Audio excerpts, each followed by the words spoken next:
মদিনার মধ্যে সবচাইতে গরিব সাহাবী ছিল বেলাল রাদিয়াল্লাহু তাআলা আনহু। তিনি এমন একজন গরিব সাহাবী ছিলেন, তার মতো গরিব সাহাবী ওই মদিনার মধ্যে একটাও ছিল না। বেলাল রাদিয়াল্লাহু তাআলা আনহু সামান্য মাত্র পরনের কাপড় ছিল, সামান্য একটা লুঙ্গি কাপড় ছিল, সেটা পরে তিনি থাকতো। বেলাল রাদিয়াল্লাহু তাআলা আনহু তেনাকে যখন রাসূল সাল্লাল্লাহু আলাইহি সাল্লাম বললেন, বেলাল তুমি দান করো, আল্লাহর রাস্তায় তুমি খরচ করো, আনফিকিয়া বেলাল তুমি আল্লাহর রাস্তায় খরচ করো। তেনার কিছুই ছিল না, তারপরেও রাসূল সাল্লাল্লাহু আলাইহি সাল্লাম তাকে বলেছে, আনফিকিয়া বেলাল, হে বেলাল তুমি কি দান করো, আল্লাহর রাস্তায় খরচ করো। আমি আপনার দুনিয়ার ভিতরে আসার পরে শুধু অর্থ করে নিজের জীবনটাকে শেষ করে দিয়েছি। আমরা দুনিয়ার ভিতরে আসার পরে নিজের জীবনটাকে অর্থের পিছনে লাগিয়ে শেষ করে দিয়েছি। কিন্তু রব্বুল আলামিন বলেন, তুমি যেই অর্থটা উপার্জন করো এর মধ্যে থেকে আমার এক ভাগ অংশ আমাকে দান করো, যেই অংশটা আমি পেয়ে তোমাকে ধন্য করব। আল্লাহ রাসূল সাল্লাল্লাহু আলাইহি সাল্লাম অনেক বড় উদার মনের মানুষ ছিলেন। দান করলে সেইভাবে দান করতে হবে। সর্বোত্তম দান হচ্ছে গোপন দান। কোন ব্যক্তি যদি গোপনে দান করে, আল্লাহ রাসূল সাল্লাল্লাহু আলাইহি সাল্লাম বলেন, ওই ব্যক্তি যখন কিয়ামতের দিন মুসিবতের দরজায় পড়ে যাবে, মুসিবতের কাতারে দাঁড়িয়ে যাবে, ওই বান্দাকে আল্লাহ তাআলা গোপনভাবে মাফ করে দিবে। যেই বান্দা দুনিয়াতে থাকা অবস্থায় গোপনভাবে দান করেছে, আল্লাহ তাআলা বলেন আমি ওই বান্দাকে কিয়ামতের দিন গোপনভাবে মাফ করে দিয়ে জান্নাতে পাঠিয়ে দেব। তাহলে গোপন দানও কি উত্তম দান।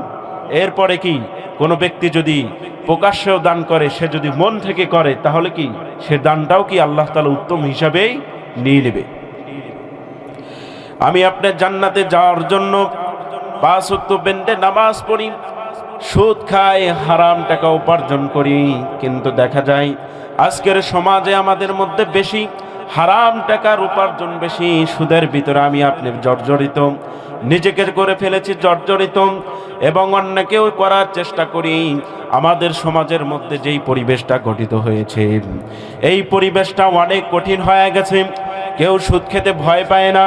সুদকে হালাল মনে করে কিনা, সুদকে হালাল মনে করে, যার কারণে দেখা যায় আপনি সুদ খাচ্ছেন, এই যে হারাম টাকাটা উপার্জন করতেছেন, এই টাকাটা আপনি যে সুদের টাকা উপার্জন করতেছেন, কিন্তু নিজেকে মনে হচ্ছে না যে আমি হারাম টাকা উপার্জন করতেছি, সুদ খাচ্ছি, এটা মনে হয় না।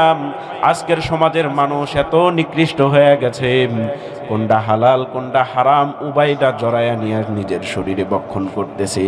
উভয়টা দুইটা একত্রিত ভাবে নিজের সাথে মিলিতভাবে করতেছে। আমি যে আয়াতটা তেলাওয়াত করেছিলাম, যে 4 পারায় আছে, আল্লাযীনা ইউনফিকুনা ফিস সাররাই ওয়াদ দাররাইল কাযিমিনাল গায়যা ওয়াল আফিনা আনিন নাস ওয়াল্লাহু ইউহিব্বুল মুহসিনিন।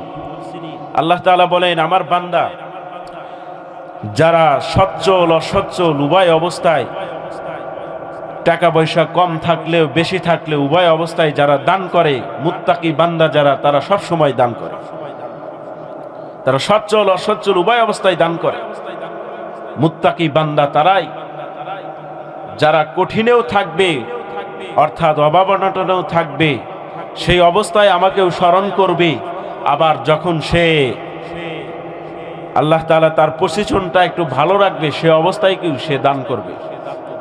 দুনিয়াটা আমাকে আপনাকে খেলতামাশার জন্য আমাকে রব পাঠান নাই, শুধু দান নয়, দুনিয়াটা সেইভাবেই আল্লাহ তাআলা মানুষকে পাঠিয়েছেন যেইভাবে বান্দা যেন দুনিয়াতে এসে জান্নাতে যেতে পারে। মুসলিম শরীফের 2565 নম্বর হাদিসের বর্ণনা, মানুষকে আল্লাহ তাআলা কিভাবে জান্নাতে দিবেন, মানুষকে আল্লাহ তাআলা কিভাবে জান্নাতে পাঠাবে, আমি আপনি এই বিষয়টা আমি আপনাদের সামনে বলবো।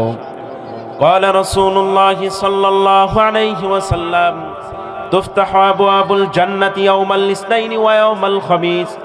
বিশ্বনবী সাল্লাল্লাহু আলাইহি সাল্লাম বলেন, কোন ব্যক্তিকে যখন আল্লাহ তাআলা জান্নাতে দিবেন, লা রাজুলাত কানাত বাইনাহু ওয়া বাইনা আখিহি শাহনাম, আমি আরেক ব্যক্তিকে মাফ করি না, যেই ব্যক্তি পরস্পরে ভাইয়ের মধ্যে হিংসা বিদ্বেষ সৃষ্টি করে দেয়, এই ব্যক্তিকে আমি মাফ করি না।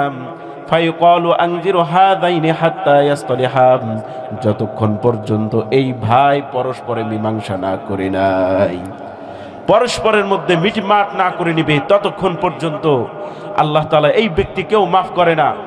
কোন দুইটা দিন? সোমবার এবং বৃহস্পতিবার।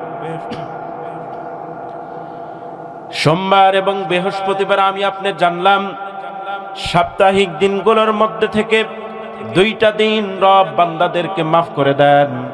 এর মধ্যে হচ্ছে একটা দিন হচ্ছে সোমবার, আর একটা হচ্ছে বৃহস্পতিবার। অর্থাৎ জান্নাতের সবগুলো দরজা খুলে দেন। এখন আসেন, বান্দাকে যে মাফ করে দেওয়ার জন্য রব সব সময় প্রস্তুত। আমরা সাপ্তাহিক দিন গতভাবে জানলাম, বান্দাকে যে রব মাফ করে দেয় সেজন্য সব সময় প্রস্তুত। দুইটা দিন জানলাম, একটা হচ্ছে সোমবার আর একটা হচ্ছে বৃহস্পতিবার।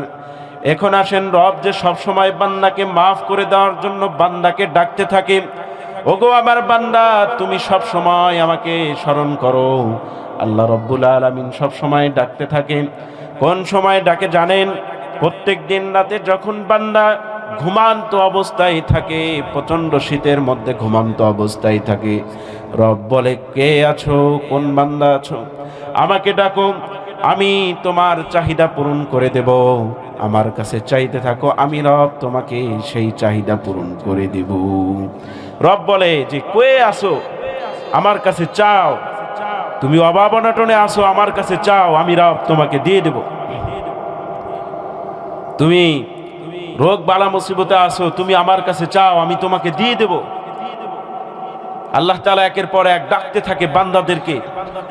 এই প্রচন্ড শীতের মধ্যে যেই বান্দা উঠে আল্লাহ তাআলার কাছে বলে, রব আমাকে ক্ষমা করে দেন, আল্লাহ তাআলা সাথে সাথে হাজিরা দেন। বান্দা তুমি বলো, আমি সাথে সাথে প্রস্তুত আছি, আমার কাছে চাও, তুমি কি চাইবা আমি তোমাকে আজকে দিয়ে দেব। রব প্রস্তুত সব সময়, কিন্তু আমি আপনি কি প্রস্তুত নয়। দুনিয়ার জন্য আমি আপনি পিছিয়ে পড়ে আছি, আখিরাতের জন্য আমি আপনি প্রস্তুত নয়। আল্লাহ তাআলা মানুষকে মাফ করে দেওয়ার জন্য সব সময় প্রস্তুত। তিনি শেষ রাতে বান্দাদেরকে ডাকতে থাকে, আমার বান্দা তুমি আমার কাছে চাও, আমি তোমাকে মাফ করে দেব। রাতের আধারে যারা সিজদাতে রয়, দু চোখের অশ্রুতে নদী জানো বয়, চলনার হাতছানি যতই দেখি, পিছনে ফিরেও সে তাকাই না। যাদের হৃদয়ে আছে আল্লাহর ভয়, তারা কবু কোনো দিন পথ ভোলে না। আল্লাহর প্রেম ছাড়া এই দুনিয়ায় কারো কাছে কোনো কিছু চাই না। রাতের আধারে যারা সিজদাতে রয়, দু চোখের অশ্রুতে নদী জানো বয়, চলনার হাতছানি যতই দেখি, পিছনে ফিরেও সে তাকাই না। যাদের হৃদয়ে আছে আল্লাহর ভয়, তারা কবু কোনো দিন পথ ভোলে না। আল্লাহর প্রেম ছাড়া এই হৃদয়ে কারো কাছে কোনো কিছু চাই না। রাতের আধারে সিজদার দরকার আছে না নাই? রাতের আধারে আমি আপনি যদি রবের কাছে সিজদায় নত হয়ে যাই, আমার আপনার রব আমাকে আপন করে নিবে। দুনিয়াতেও রব আপনাকেও দিয়ে দিবে, আখিরাতেও রব আপনাকে দিয়ে দিবে। এজন্য বিশ্বনবী সাল্লাল্লাহু আলাইহি সাল্লাম বলেন, তিনি যখন দোয়া করতেন সব সময় একটা দোয়া বেশি বেশি করে করতেন। এজন্য রব্বুল আলামিন এই দোয়াটাও কোরআনের মধ্যে তুলে দিয়েছে। রব্বুল আলামিন বলেন, বান্দা যখন দোয়া করবে আমার কাছে দুনিয়াও চাবে আখিরাতও চাবে, আমি রব সাথে সাথে তাকে দিয়ে দিব। বিশ্বনবী সাল্লাল্লাহু আলাইহি সাল্লাম দোয়া করতেন, রব্বানা আতিনা ফিদ দুনিয়া হাসানাতাও ওয়া ফিল আখিরাতি হাসানাতাও ওয়া কিনা আযাবান নার। বিশ্বনবী সাল্লাল্লাহু আলাইহি সাল্লাম দোয়া করতেন, রব্বুল আলামিন দুনিয়ার যত কল্যাণমূলক বিষয়বস্তু আছে, যত কল্যাণ আছে, সবগুলো আমাকে দান করেন। আখিরাতের ওয়াফিল আখিরাতি হাসানা, আখিরাতের যত কল্যাণ আছে সবগুলো আমাকে দান করেন। ওয়াকিনা আযাবান নার, কিয়ামতের দিন কঠিন আযাব থেকে আমাকে রক্ষা করেন। রবের কাছে বিশ্বনবী সাল্লাল্লাহু আলাইহি সাল্লাম দুহাত তুলে দোয়া করতেন। তিনি দোয়া করতেন, নবী হওয়ার পরেও এত বড় একজন নবী, নবীদেরও নবী, যাকে আল্লাহ তাআলা উত্তম রূপে হিসাবে তৈরি করেছেন, তাহলে দান করলে আল্লাহ তাআলার কাছে চেষ্ট হওয়া যায়, আল্লাহ তাআলার কাছে প্রিয় হওয়া যায়।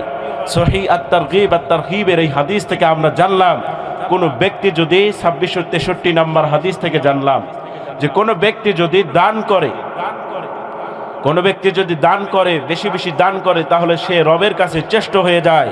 যার ভিতরে পর উপকার বেশি, অন্যের সাহায্য করে, অন্যের পথে দাঁড়ায়, অন্যের অসহায় ব্যক্তির পাশে দাঁড়িয়ে থাকে, আল্লাহ রাসূল সাল্লাল্লাহু আলাইহি সাল্লাম বলেন সেই ব্যক্তি আল্লাহ তাআলার কাছে চেষ্ট হয়ে যায়।